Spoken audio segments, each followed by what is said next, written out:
Hola, hola, bienvenidos a Tesis. Hola, Richard. ¿Cómo estás, Vero? ¿Bien? Muy bien. Hoy me encanta porque vamos a hablar de osteoporosis. Siempre es un tema que es interesante escuchar. Bueno, si vienen las vacaciones, vamos a prepararnos para irnos de viaje. ¿Y cómo? Y a ver, si necesitamos vacuna hay que consultar. Muy bien, las vacunas y el botiquín viajero. Botiquín de digamos. viajero. Muy Para bien. llevarse puesto y para llevar. Y después vamos a enfermedades raras, ¿sí? Enfermedades que tienen origen genético mayoritariamente. A ver de qué se trata. Uy, qué interesante. Arranquemos.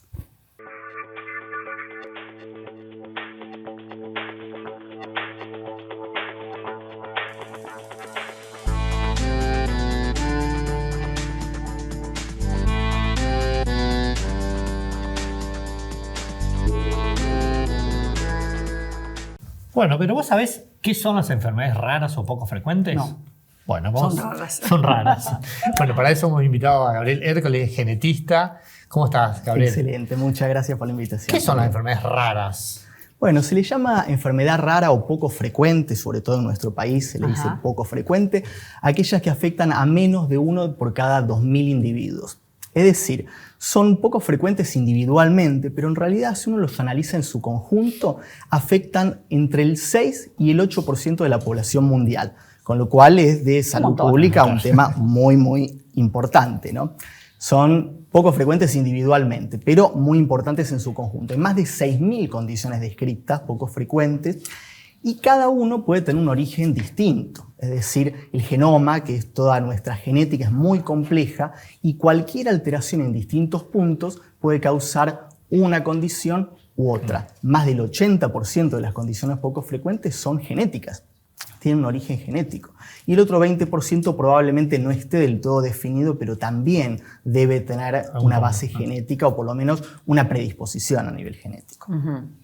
Entonces, ¿cómo sabemos que tenemos esa enfermedad? ¿Qué síntomas podemos tener? ¿Cuál sería el semáforo que nos indica, che, hay que ir a consultar? Excelente. Es muy importante la pregunta porque de hecho pasa desapercibido en gran cantidad de personas, un síntoma puntual de una condición poco frecuente. La verdad es que muchas se manifiestan con síntomas comunes, con cefalea, con epilepsia, con alguna discapacidad intelectual.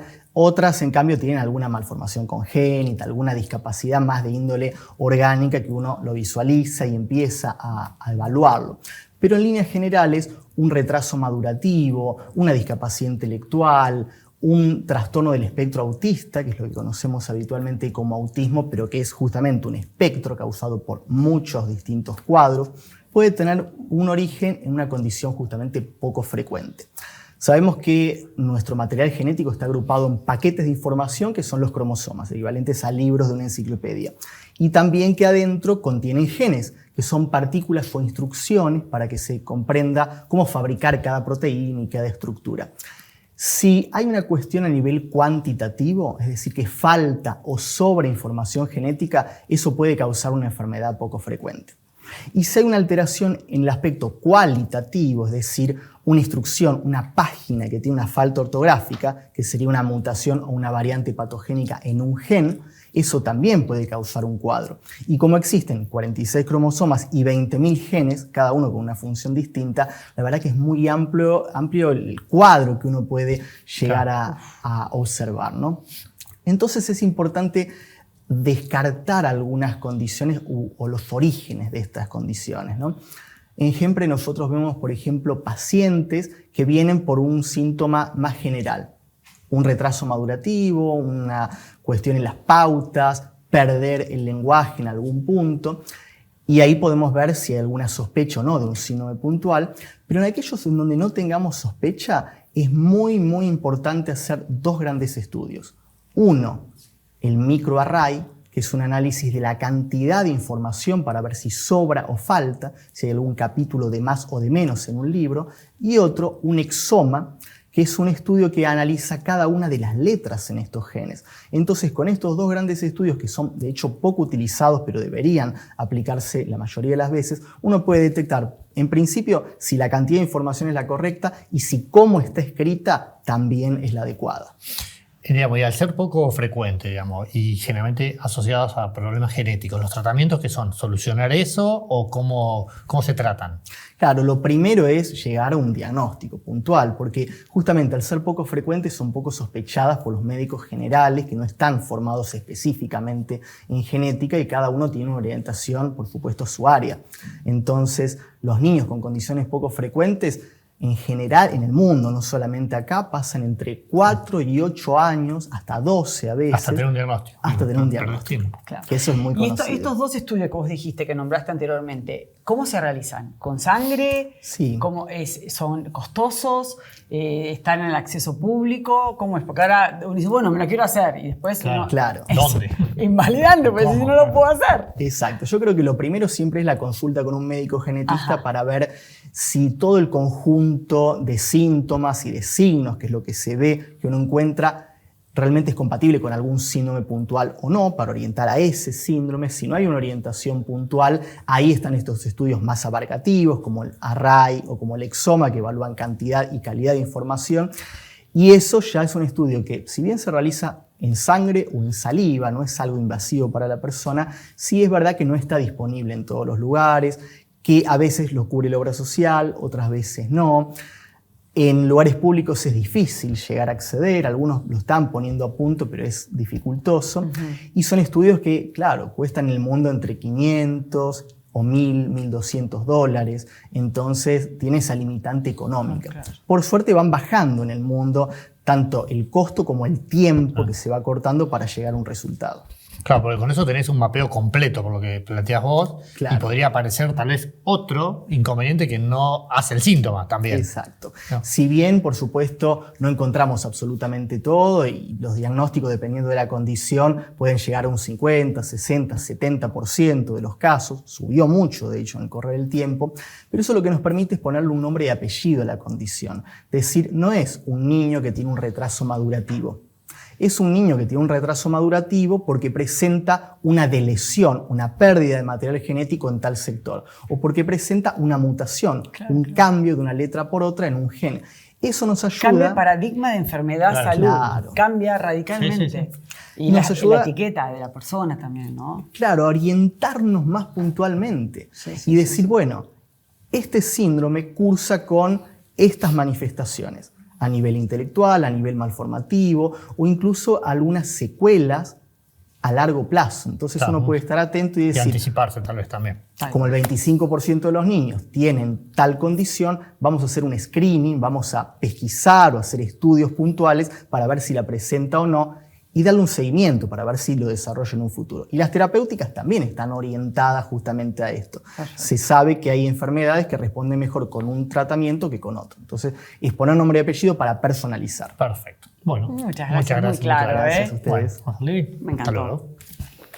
Bueno, Richard, uno se va de viaje, prepara la ropa, prepara el maquillaje, cosméticos y demás. ¿Y qué pasa con la medicación? ¿Qué botiquín? ¿Nos llega a pasar algo?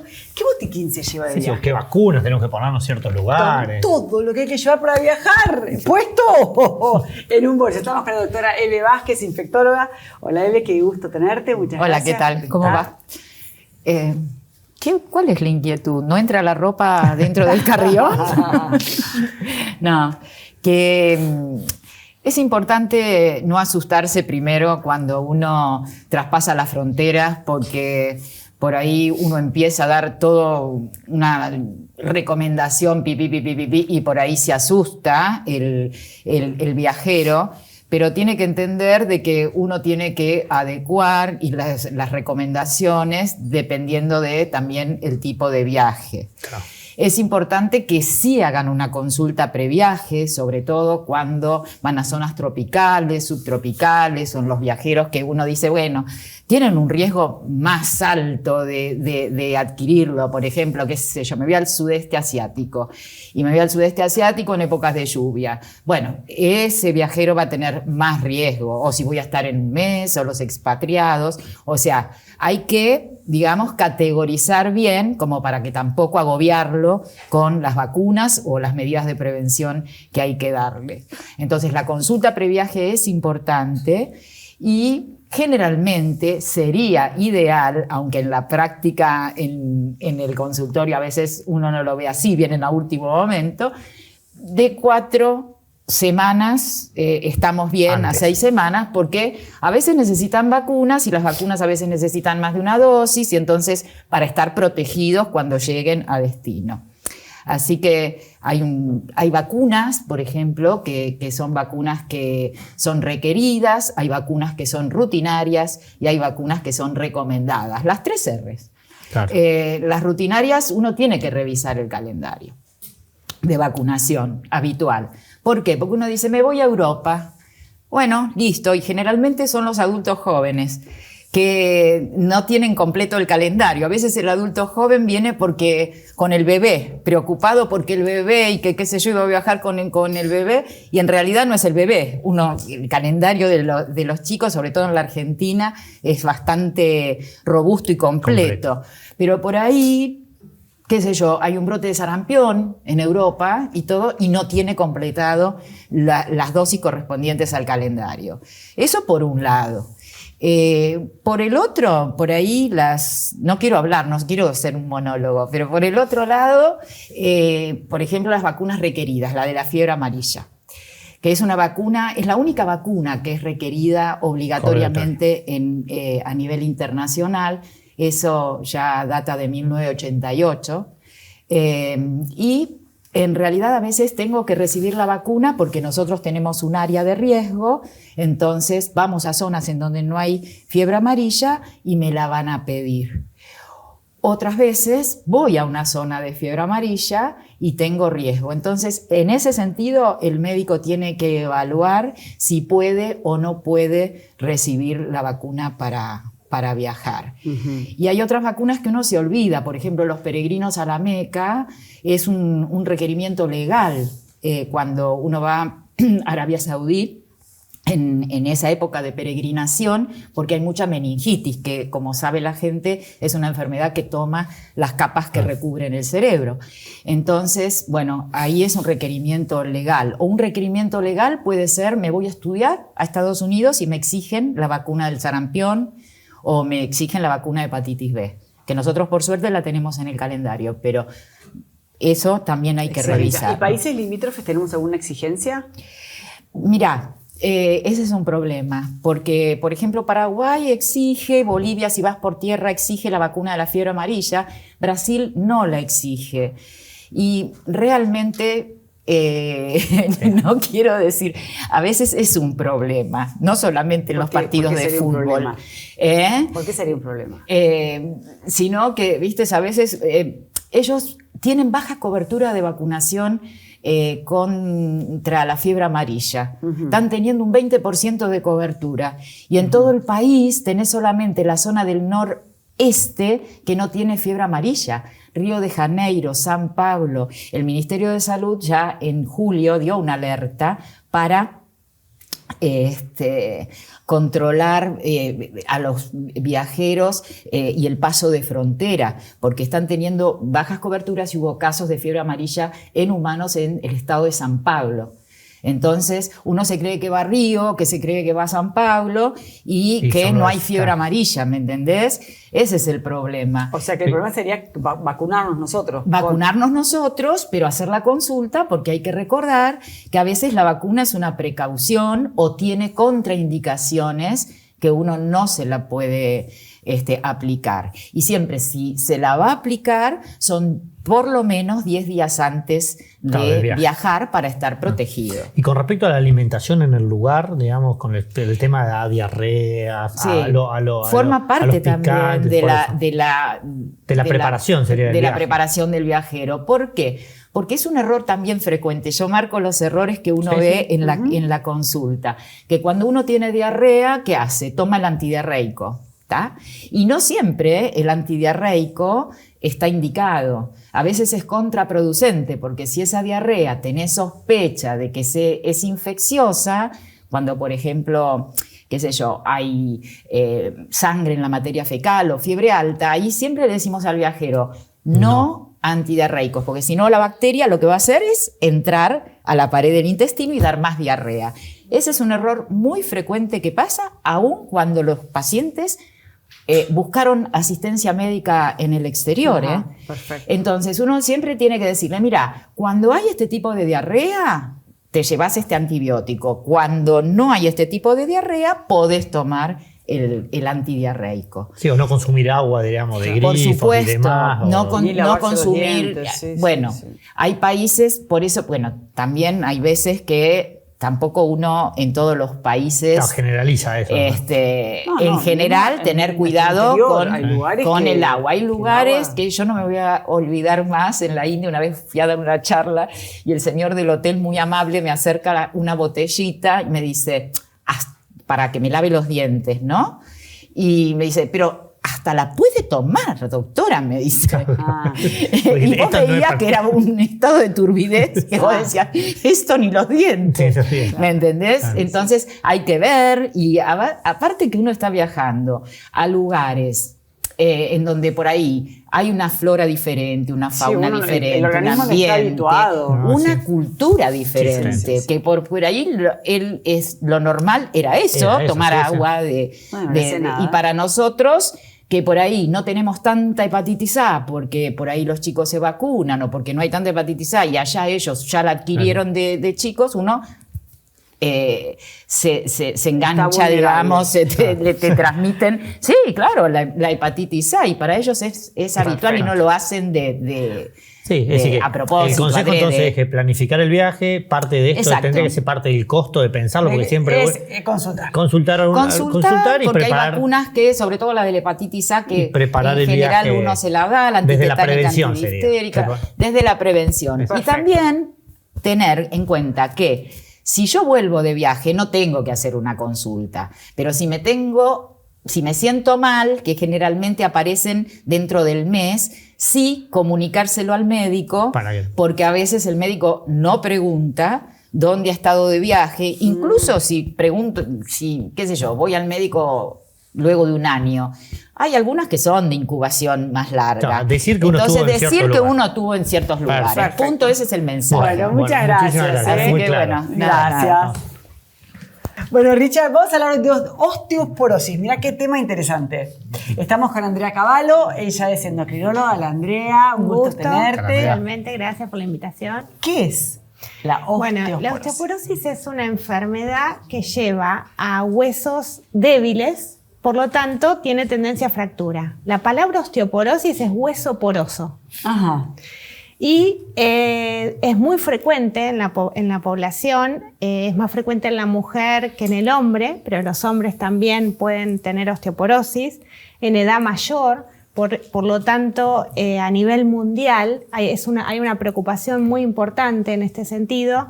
¿Por qué? Porque con la mayor expectativa de vida, una de 4 mujeres en la posmenopausia van a tener osteoporosis y el 40% de estas se va a fracturar en algún momento de su vida.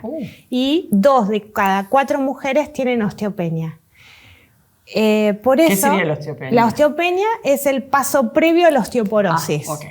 Así que se puede Se detectar puede antes detectar y antes empezar a trabajar. y empezar a trabajar en este sentido.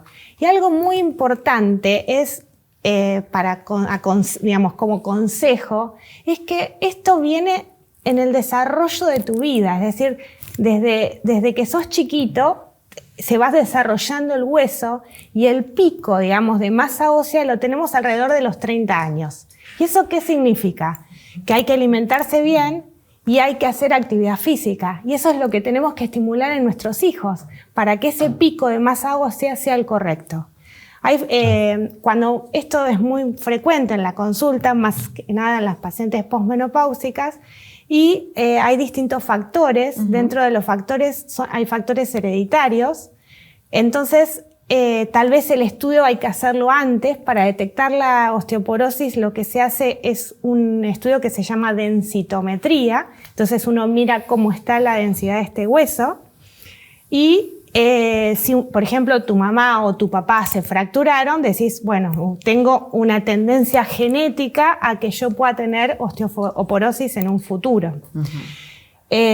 También es importante el uso de determinados medicamentos, por ejemplo, toma de antiácidos, glucocorticoides, por ejemplo, en gente asmática. Por eso es tan importante el tema de la niñez y qué medicamentos das en la niñez y qué enfermedades tuviste.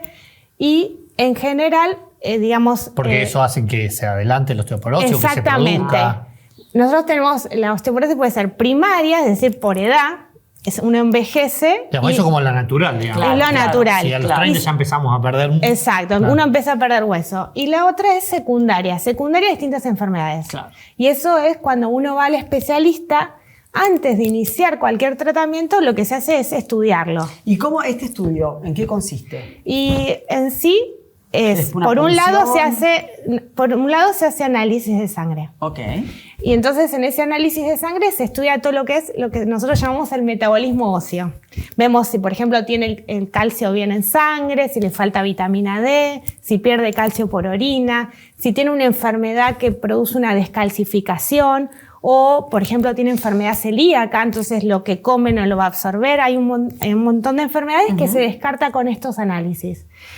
Una vez que, si no tiene nada, ¿sí? Y aparte se determina el grado, digamos, de densidad del hueso a través de la densitometría.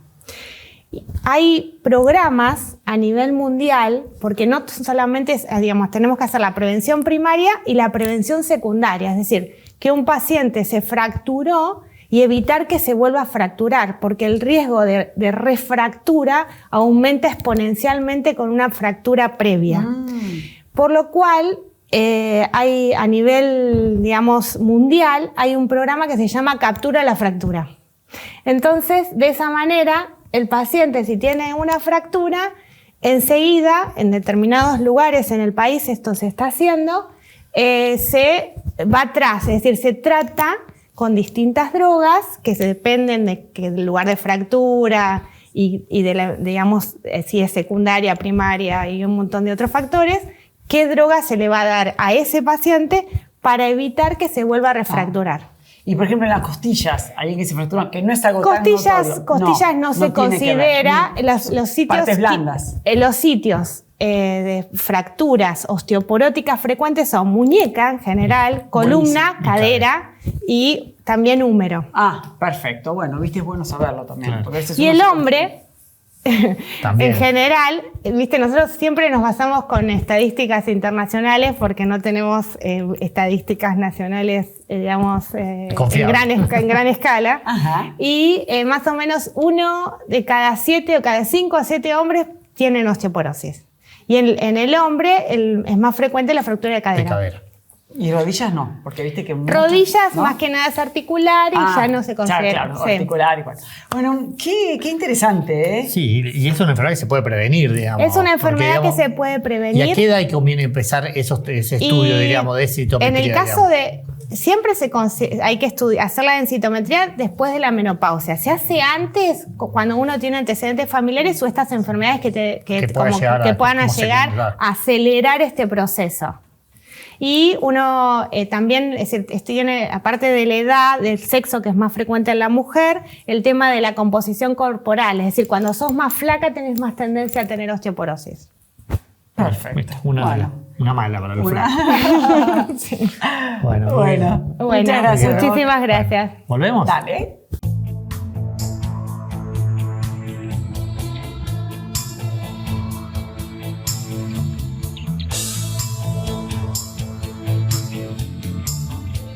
Simmons, descansá en primera clase. Las enfermedades no transmisibles han sido identificadas por la Organización Mundial de la Salud como la principal amenaza para la salud humana.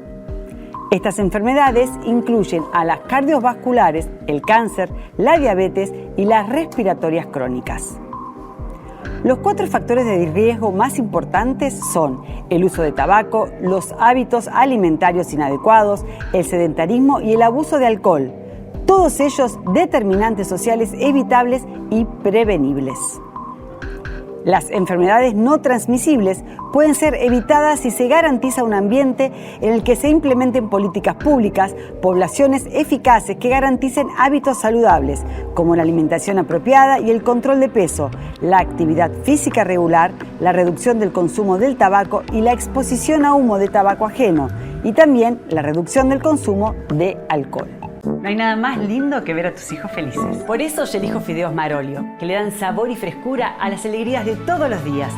Espagueti, rigati, moños, tirabuzón. Mamá, te amo. Marolio, una de las marcas más elegidas por los argentinos. Buenísimo, ¿eh? Muy bueno el programa de hoy. Me encantó. Completísimo y bueno, ya hay que llevarse cosas puestas a las de vacuna, a pasarla bien y obviamente que consultar antes y después. Antes y después, qué Sí. interesante. Estos osteoporosis ya sabemos también, de prestar mucha atención. Y bueno, Y bueno, la enfermedad rara es raro realmente, Sí, digamos, te es poca toca gente y bueno, mucho tiempo para a veces para llevar un diagnóstico que... pero hay que tratar de encontrar el de encontrar el diagnóstico. diagnóstico. Sí, sí, no se puede estar sin No, diagnóstico. no. Porque Y ahí ahí- no se equivocan. No, y hay posibilidades de hacerlo, así que Bueno. por más que es costoso, es interesante saber que existe. Bueno, Gracias. nos vemos la próxima. Dale, gracias.